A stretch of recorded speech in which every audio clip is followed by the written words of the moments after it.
Hello friends, welcome to the next class of Learn English with Rosie Vittal. आज फिर हम fill in the blanks करने जा रहे हैं. मदर टू सन, माँ बेटे से. Are you going to school today? अब कुछ एक सेंटेंस पूरा दिया हुआ है, उसको देखकर you have to write the complete sentence. Sometimes question is given, you have to write the answer, and sometimes answer is given like this, and then you have to frame the question, complete the question. So are you going to school today? No. Now you have to write complete answer. Mother, why? Again पूरा लिखना है आपको. Son, today I a holiday. Mother, what you do whole day? Son, I shall play games. अब इसको देखकर आपको ये question बनाना है. Mother, when your exams start? Son, my exams will start next month. अब इसको देखकर आपको इसको कंप्लीट करना है. Mother, have you revised all the lessons? Son, no. आगे आपको इसको कंप्लीट करना है. Mother, at what time? अब आपको ये आंसर देखकर इसको कंप्लीट करना है. No, today I won't be taking lunch. Mother, why? What is wrong with you? Son, my head एक मीन्स दुखना, दर्द करना, since morning. Mother, why not you tell in the morning? Son, because you busy. Mother, now इसको देखकर आपको ये पूरा question बनाना है.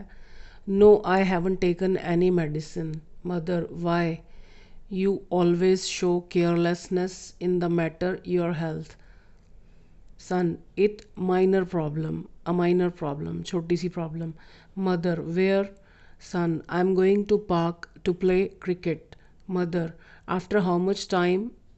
Son, I shall come back after 3 hours. Mother, okay. So आप इन blanks को fill कीजिए. Then we will discuss the answers. Mother to son, are you going to school today? School जा रहे हो? No, I am not. अब ये short में, spoken में ऐसे ही शॉर्ट में ही चलता है. No I am not. No I am not means no I am not going to school today. लेकिन हमको पूरा बोलने की ज़रूरत नहीं है. Mother, why are you not going?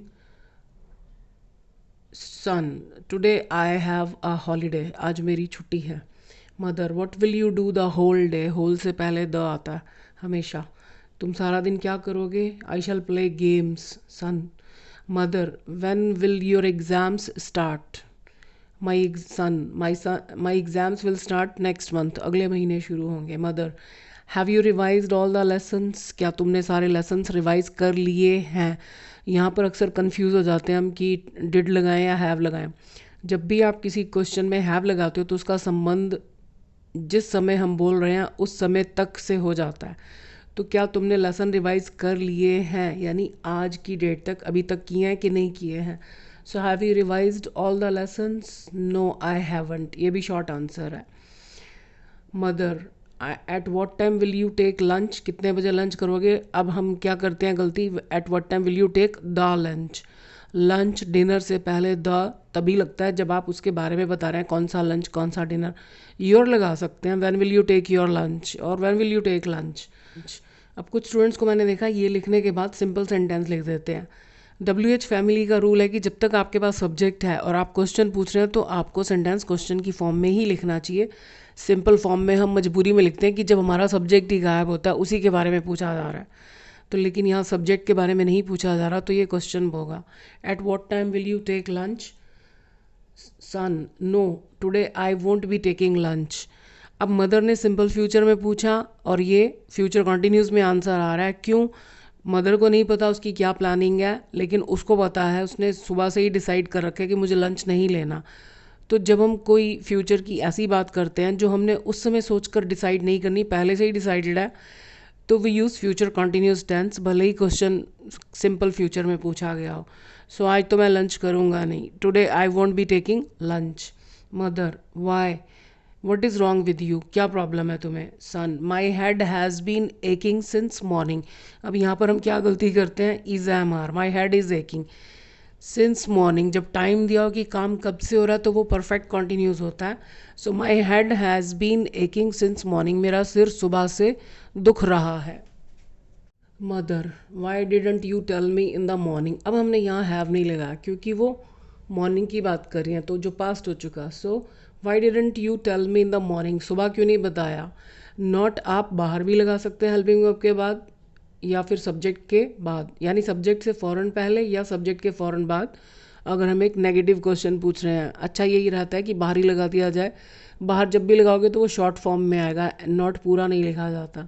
So why didn't you tell me in the morning, सुबह क्यों नहीं बताया। Son, because you were busy, क्योंकि आप बिजी थे। Mother, have you taken some medicine, अब देखो फिर अभी से रिलेशन आ गया कि अब अभी तक तुमने कोई दवाई खाई है। Son, no I haven't taken any medicine. आप देख रहे हो वन लाइन वाले जो आंसर्स होते हैं मोस्टली सेम टेंस में ही होते हैं। आई हैवन टेकन एनी मेडिसिन, मैंने कोई दवाई नहीं खाई है। Mother, Y do you always show carelessness, तुम हमेशा लापरवाही क्यों दिखाते हो। इन अब देखो यहाँ पर कोई चेंज नहीं आया, एज इट इज़ लिख दिया। तो करेक्ट फॉर्म ऑफ वर्ब में ये ज़रूरी नहीं होता कि जो वर्ब हमको ब्रैकेट में दिया उसमें कुछ चेंज आएगा ही आएगा। So why do you always show carelessness in the matter, मामले में, किसके मामले में, हेल्थ का मामला। तो रिलेशन, मामला किसका, हेल्थ का, of. So why do you show carelessness in the matter of health. Son, it is a minor problem, ये एक छोटी सी प्रॉब्लम है। Mother, where are you going, अब इस आंसर को देखकर आपको क्वेश्चन बनाना और इसी टेंस में बनेगा। I am going to park to play cricket, the cricket नहीं होगा। Mother, after how much time, अब इसको देखकर, जब आंसर दिया हुआ है कंप्लीट तो उसको देखकर क्वेश्चन बनाना है, और जब क्वेश्चन पहले दिया फिर तो अंडरस्टूड है। Mother, after how much time will you come back, आप देख रहे हो जब जब हमारे पास सब्जेक्ट है क्वेश्चन बना हुआ है, कितनी देर बाद वापस आओगे। सन, आई shall come back after 3 hours, जैसे अब उसने सोच कर कहा कि 3 घंटे बाद आ जाऊँगा। आई शैल कम बैक, क्योंकि उसने पहले से डिसाइड नहीं कर रखा, अब उसको क्या पता मैच कितनी देर चलेगा, लेकिन उसको ये पता है कि वो मैक्सिमम 3 घंटे में ख़त्म हो जाएगा। So I shall come back after 3 hours. Mother, okay. So I hope काफ़ी आंसर्स ठीक होंगे। So I wish you all the best, thank you for watching this.